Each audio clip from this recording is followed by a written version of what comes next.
नाम निर्दिष्ट पार्षद नगर पंचायत देवभोग ईश्वर की शपथ लेता हूँ कि सत्यनिष्ठा से प्रतिज्ञान करता हूँ कि मैं विधि द्वारा स्थापित भारत के संविधान के प्रति सच्ची श्रद्धा और निष्ठा रखूंगा तथा भारत के संप्रभुता तथा अखंडता को अक्षुण्ण बनाए रखूंगा तथा मैं ईमानदारी पूर्वक तथा निष्पक्षता पूर्ण अपने कर्तव्यों का निर्वहन करूंगा।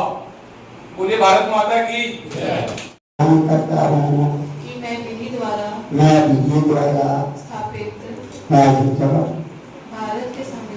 भारत के संविधान के प्रति सच्ची श्रद्धा और निष्ठा रखूं तथा भारत की संप्रभुता अखंडता को अक्षुण्ण बनाए रखूंगा तथा मैं ईमानदारी पूर्वक तथा निष्पक्षता पूर्ण अपने कर्तव्यों का निर्वहन करूंगा।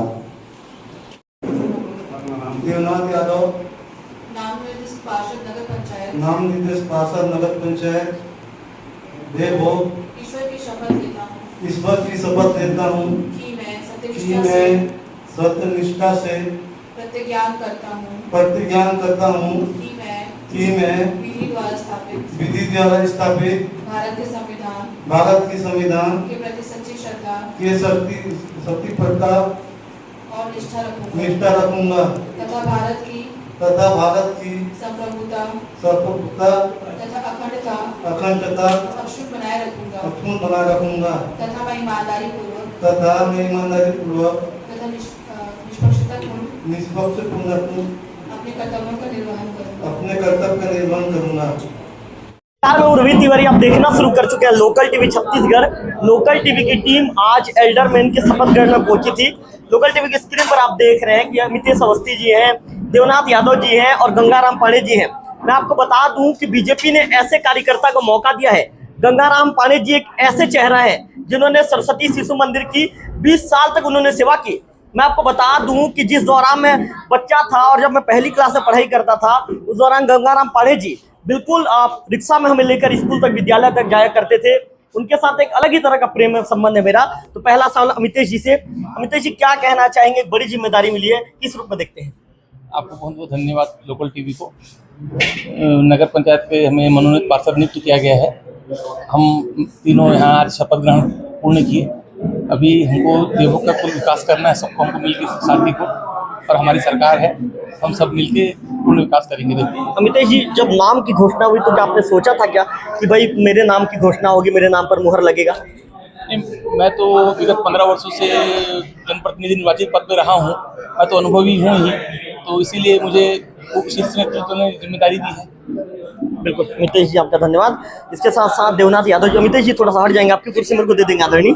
आज आपकी कुर्सी ले लेता हूँ मैं। क्या कहना चाहेंगे महोदय? सबसे पहले लोकल टीवी को धन्यवाद महाराज, और मैं भारतीय जनता पार्टी को भी धन्यवाद देता हूँ क्योंकि मेरे को मनोनीत पार्षद बनाने का। कैसे काम करेंगे, क्या प्लानिंग है? मैं जन सेवा करूँगा जी, और सरकार का जो योजना उसको सब घर घर जाके सब जनता से भी सबका लाभ दिलाऊंगा। देखो को विकास के लिए काम करेंगे। जी। चलिए, आपका धन्यवाद महोदय। थोड़ा आप इधर आ जाइए। तो आपने देवनाथ यादव जी को सुना, इसके साथ साथ गंगाराम पांडे जी से बातचीत करेंगे। सबसे पहले तो लोकल टीवी परिवार की तरफ से आपको बधाई। धन्यवाद महाराज। मैं लोकल टीवी को बहुत बहुत धन्यवाद देता हूँ क्योंकि मैं इतना बड़ा पद मेरे को मिलेगा बोल के मेरे को नहीं मालूम था, लेकिन मेरे दिल में बहुत खुशी की बात है। मैं आज पब्लिक को सेवा करने के लिए मेरे को मौका दिया गया है, और सेवा को मैं सही सलामत से मैं वो चीज़ करूँगा और काम में ध्यान लगाऊंगा। सोचा था कि आपने कि भाई मेरे नाम की घोषणा होगी? सोचा था? नहीं सोचा था महाराज मैं। जी। अचानक जब नाम की घोषणा हुई, कहाँ थे, कैसा लगा वो पल आपके लिए? कैसा था? मेरे को बहुत यही लग गया जी। हाँ, बहुत खुश हो गया। घर परिवार भी खुश हो गया और मेरे लड़का भी खुश हो गया कि पापा आपको कह ये हुआ था। मैं वहाँ भी आपको ना बहुत खुशी के बाद बहुत खुशी हो गया। घर गाँव में भी खुशी है। गाँव में जी। अब कैसे काम करेंगे, क्या प्लानिंग है? मेरा एक प्लानिंग है, सब मिल भी बांट के हम महोदय जी से निवेदन करेंगे नगर पंचायत का, उनके माध्यम से अगर कुछ हमको राहत देंगे तो हम भी मिल के नीचे काम करने के लिए प्रयास करेंगे। चलिए धन्यवाद आदरणीय राजेश तिवारी जी। तो ऐसे भी आदरणीय ही बैठे आप, क्योंकि राजेश जी ऐसे भी एकदम सीधे और सरल स्वभाव के हैं, सबको साथ में लेकर चलते हैं। महोदय जी, आज एल्डरमैन का जो है शपथ ग्रहण था, किस रूप में देखते हैं? आपके नेतृत्व में हर कार्यक्रम सफलतापूर्वक संपन्न होता है, क्या आप बताना चाहेंगे महोदय, क्या कहना चाहेंगे? सर्वप्रथम ये मनोनीत पार्षद के शपथ ग्रहण समारोह में पहुंचने के लिए आपके लोकल टीवी को बहुत बहुत धन्यवाद। जैसा कि आप जानते हैं कि हम एक नगर पंचायत परिवार में पहले भी हमारे साथ 15 पार्षद थे और विकास कार्य तो चल ही रहा है, लेकिन आज के डेट में शासन द्वारा मनोनीत 3 एल्डरमैन आने से हमारा शक्ति और बड़ा है। निसंदेह नगर पंचायत का विकास होगा। अध्यक्ष महोदय जी, चूंकि एक सवाल पूछना जरूरी है, सवाल अब ये खड़ा हो रहा है महोदय जी कि 1 महीने से साफ सफाई नहीं हो पा रही है, जो गाड़ी है कचरा गाड़ी खराब पड़ा है, क्या मानते हैं महोदय, किसकी लापरवाही मानते हैं? तो कचरा गाड़ी के बारे में एक चीज कहना को, देखिए जो कचरा गाड़ी है वो है इलेक्ट्रिक वाला, जो इसका सामान हमारे यहाँ नहीं मिलता और ये पूर्वकालीन है, पंचायतकालीन था, उसको जिस तरह से भी चला रहे थे। लेकिन वर्तमान की स्थिति में हमने और 4 कचरा गाड़ी का हमने ये किया है, मांग क्या नहीं हो, मांग पूरा हो गया, हमने बीट भी लगा दिया जी। इसके साथ कुछ दिनों में 4 कचरा गाड़ी के साथ साथ एक टिपर भी आने का है और ट्रैक्टर और ट्रॉली का भी खरीदी कुछ दिनों में हो जाएगा। अध्यक्ष महोदय, जैसे कि आप अपने संबोधन में कह रहे थे, मैं सुन रहा था, बस स्टैंड की मांग अभी भी अधूरी है, क्या लगता है महोदय जी कब तक ये मांग पूरा हो पाएगी? चूंकि देवों की बहुप्रतीक्षित मांग है और महोदय जी आपने घोषणा पत्र में भी कहा था। देखिए, मैं आपके चैनल के माध्यम से एक चीज बताना क्षेत्र की जनता को, बहुत सारे विकास कार्य के लिए हमको जमीन की आवश्यकता होती है। देखिए, सरकार हमारे जैसे पूर्व में जैसे पंचायत रहा है, पंचायत के अपने कार्य के लिए बहुत सारी जमीन को ले लिए, लेकिन जैसे कि आप तहसीलदार क्वार्टर है, एसडीएम क्वार्टर अभी जीर्ण अवस्था में पड़ा है, उसको मांग करने से भी हमको नहीं मिल रहा है। देखिए, नगर का विकास अगर करना है, जैसे हमने वहीं पे ही बस स्टैंड बनाने का प्रस्ताव किया है, अगर शासन अगर हमको जमीन नहीं दी तो हम विकास कैसे करें? जी महोदय जी, यदि कहीं पर सरकारी जमीन यदि पंचायत कार्यकाल में यदि कब्जा हुआ है और उसकी संबंध में यदि जानकारी राजेश जी तक आता है, तो क्या राजेश जी उचित कदम उठाएंगे? मेरे हिसाब से आपको भी पता होगा कि बहुत ही कम जगह को ही कैप्चर किया गया। कोई भी जैसे सरकारी जगह, ज़्यादा जगह कैप्चर शासन के द्वारा किया गया है। जैसे कि वन विभाग को 7 एकड़ का जमीन दिया गया है। तो महोदय जी, आप मांग करेंगे क्या कि वन विभाग की कुछ जमीन नगर पंचायत को दिया जाए ताकि काम अच्छे से हो जाए? नहीं, देखिए, अगर उनका काम कम जमीन में होता है तो मैं जरूर मांग करूंगा कि कुछ जमीन हमको वापस किया जाए। राजेश जी, मतलब मान के चलिए कि विकास के लिए तो सब चीजें हो रही है, लेकिन जमीन नहीं है। जी, जमीन हमारे पास नहीं है किसी भी चीज़ की। जैसे बस स्टैंड बनाना है हमको, आपको अभी भी बताया था कि शौचालय के लिए हमको पापड़ बेलना पड़ा, 2 शौचालय के निर्माण करने के लिए जगह के लिए हमको पापड़ बेलना पड़ा नगर पंचायत। तो राजेश जी फिर कहाँ बना रहे हैं उसको? अभी प्रस्ताव किए हमने ये पशु चिकित्सालय के बगल में, और जो कोष्टामड़ा के इस बार तो एक शौचालय पूर्व में है, उस पर एक शौचालय बनाने का निर्णय लिया। राजेश जी, पब्लिक ये जानना चाहती है कि अध्यक्ष महोदय आने वाले दिनों में कोष्टामुड़ा को लेकर, सौंदर्यीकरण को लेकर किस तरह कदम उठाएंगे? सौंदर्यीकरण के पूर्व में भी मैं बता चुका, 58 लाख का टीएस होके जा चुका है। उसका मांग करेंगे मंत्री जी से, नगर निकाय मंत्री जी से। जहां तक मुझे उम्मीद, तो बहुत जल्दी पास हो जाएगा। अध्यक्ष महोदय, चूंकि आपका कार्यकाल 1.5 साल हो चुका है, लगता है कि महोदय जी कि 1.5 साल में जितना काम होना चाहिए था उतना काम हो चुका है और आप उतने काम से आप संतुष्ट हैं? जी, पूर्व में हम लोग लगभग 1 साल तक बहुत पीछे थे, लेकिन उसके बाद शासन के द्वारा हमको 2 करोड़ का काम सेंक्शन किया गया। इस तरह से आप देख रहे, प्राय सभी वार्डों में कार्य चल रहा है। तो अभी आगामी और भी टीएस करके रखा हुआ है, आगामी 2 करोड़ का हम एस्टिमेट बना रहे हैं। 2 करोड़ का अगर एस्टिमेट जाके पास हो जाएगा तो बहुत कुछ काम हमारा हो जाएगा। अध्यक्ष महोदय, चूंकि आप यहाँ के मुखिया हैं तो आपको एक सवाल आपको अवगत कराना भी जरूरी है। महोदय जी, नालियाँ बजा रही है, नालियों से जो गंदगी समय पर जो साफ होना चाहिए नहीं हो पा रहा है, तो उसके लिए क्या मुखिया जी कोई कदम उठाएंगे? देखिए, सिर्फ हमारे पास सिर्फ 4 ही स्वीपर है। 4 स्वीपर से पूरे देवघर नगर पंचायत का व्यवस्था करना है।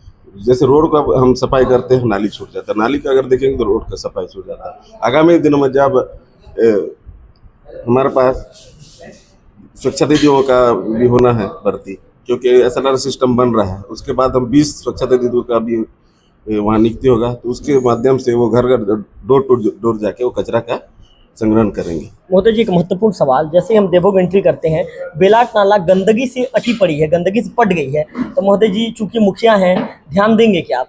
बेलाट नाला का भी कुछ दिन पहले ही कम से कम 5-6 दिन पूर्व ही उसको सफाई किया गया, पूरा देवभोग क्षेत्र का। जी अध्यक्ष जी, अभी भी गंदगी है वहाँ पर। मैं देखता हूँ अगर गंदगी और है तो और एक बार सफाई करवा देंगे। जी अध्यक्ष जी, चूंकि आज आपके साथ 3 और सदस्य जुड़ गए आपके परिवार में, परिवार के सभी सदस्यों के लिए अध्यक्ष महोदय का क्या संदेश रहने वाला है? निसंदेह हमारा शक्ति बड़ा है। शक्ति के साथ साथ देखिए, शासन के द्वारा उनको फंड मिलता है। फंड अगर उनको मिलता है, अभी 4 साल और बचे हुए हैं, 4 साल का उनका फंड अगर यूज तो बहुत सारे विकास कार्य और होंगे। बिल्कुल। तो राजेश तिवारी जी को आपने सुना, बिल्कुल राजेश तिवारी जी ऐसे अध्यक्ष हैं कि सभी को समन्वय के साथ लेना जानते हैं और बिल्कुल अभी तक नगर पंचायत को काफ़ी अच्छे तरीके से चलाया है। सीएमओ है साहू जी, दुष्यंत साहू जी, उनसे बातचीत करना चाहूँगा। सीएमओ साहब से बातचीत करेंगे, क्या क्या सीएमओ साहब क्या कहना चाहेंगे। सीएमओ साहब, चूंकि आज के कार्यक्रम को आपने पूरी सफलता के साथ संपन्न करवा लिया है, अध्यक्ष महोदय के नेतृत्व में कार्यक्रम अच्छे सफल हुआ है, क्या कहना चाहेंगे महोदय जी? नगर पंचायत देवभोग की जनता का बहुत बहुत धन्यवाद, जो आज मनोनीत पार्षद, जिसको हम एल्डरमैन बोलते हैं, उनका शपथ ग्रहण समारोह आज आयोजित था यहाँ आरसीसी भवन में। तो आप सभी का बहुत बहुत धन्यवाद यहाँ आने के लिए। समस्त अतिथिगण हैं, हमारे पार्षदगण हैं और पत्रकारगण हैं और नगर के समस्त नागरिकगण, आप सभी का बहुत बहुत धन्यवाद। सीएमओ साहब, टैक्स को लेकर नगर पंचायत की कार्यप्रणाली पर बार बार सवाल खड़ा हो रहा है। आप लोगों को हमेशा कटघरे में खड़े किया जाता है। जो आप बीजेपी के जो नेत्री अनिता उपाध्याय, उनका कहना है कि नगर पंचायत करना नहीं चाहता या क्यों नहीं कर रहा है, क्या कहना चाहेंगे साहब? देखिए, नगर पालिका अधिनियम 1961 है हमारे ऊपर, जो हमारा नियम का जो क्रियान्वयन करता है, तो उनके आधार पे जो टैक्स का अगर अधिक है तो उसको कम करने के लिए हम पावरफुल नहीं है, शक्तिशाली नहीं है। इसके लिए शासन को पत्र भेजेंगे अनुमोदन के लिए, तो अनुमोदन के लिए हमने पत्र भेज चुका है, तो कम होगा। परिवार में आपके 3 नए सदस्य जुड़ गए हैं जी। अब 20 हो गई है संख्या। 3 नए सदस्यों के लिए क्या कहना चाहेंगे? 3 नए सदस्यों का एल्डरमैन जिनको हम बोलेंगे, उनका बहुत बहुत स्वागत है हमारे नगर पंचायत परिवार में। और विकास में भी हम यही चाहेंगे कि आप लोग योगदान देंगे। शासन से जिस तरह पर बात करना है हम तो करेंगे ही करेंगे, लेकिन सभी का सहयोग रहेगा तभी नगर पंचायत का विकास होगा। साहब, आप एक ऐसे एक्टिव अधिकारी हैं कि पब्लिक की समस्या हो या लोगों की समस्या हो या नगर पंचायत को जो काम काज है उसको समय पर निपटाते हैं। लेकिन सर, पिछले 1 महीने से सफाई व्यवस्था देवभोग में बदहाल है। लोग परेशान है सर कि मेरे घरों के आगे का कचरा नहीं उठ रहा है। लोग कह रहे हैं सर नालियां बजा रही है, कारण क्या है सर? कारण यही है कि हमारे यहाँ ग्राम पंचायत कालीन एक ई रिक्शा है। एक ई रिक्शा चल रहा था तो सफाई व्यवस्था पूरा नहीं, लेकिन कुछ हद तक ठीक ही था, लेकिन वो भी वर्तमान में खराब की स्थिति में है। उसको बनाने के लिए हमने रायपुर से मैकेनिक को बुलाया है। ठीक है, वो आएगा तब ठीक होगा। यहाँ वर्तमान में लोकल में बनाने वाले भी नहीं है, चार्ज ही नहीं हो पा रहा है वो। साहब, महीना भर हो गया तो किसकी लापरवाही मानते हैं? महीना भर से कचरा नहीं उठ रहा है, गंदगी अटी पड़ी है। पूरा महीना भर से मैं नहीं बोलूंगा, क्योंकि 5 सफाई कर्मचारी है हमारे, शासन ने दिए हैं, वो प्रतिदिन सफाई कार्य कर रहे हैं। जी, मतलब सर काम हो रहा है। जी। लेकिन थोड़ा सा कुछ समस्याएं हैं, इसका मैं उस बात को मैं मानूंगा कि समस्याएं हैं सफाई का। तो शासन द्वारा भी 7 ई रिक्शा है, टिप्पर है और डस्टबिन, ये सब कब तक आ जाएगा सर? ये लगभग 1 महीने के अंतर्गत है। अब शासन के ऊपर है, मतलब जितना जल्दी हो सके आएगा। हम व्यवस्थाएं बहुत जल्दी मजबूत होंगी। चलिए, धन्यवाद सीएमओ साहब। तो सीएमओ दुष्यंत कुमार साहू सर को आप सुन रहे थे। सर ने बहुत अच्छी बात ये कही कि जिस तरह से मांग, जो सफाई के लिए जो चीज़ें की आवश्यकता होती है, उसकी मांग उच्च स्तर पर कर दी गई है। इसके साथ साथ उन्होंने एक बहुत अच्छी बात ये भी कही है कि मांग कर दी गई है और मांग के अनुरूप शासन से जैसे ही प्राप्त होगा, आने वाले दिनों में सफाई व्यवस्था को और भी मजबूत किया जाएगा। कैमरा पर्सन विक्की के साथ लोकल टीवी।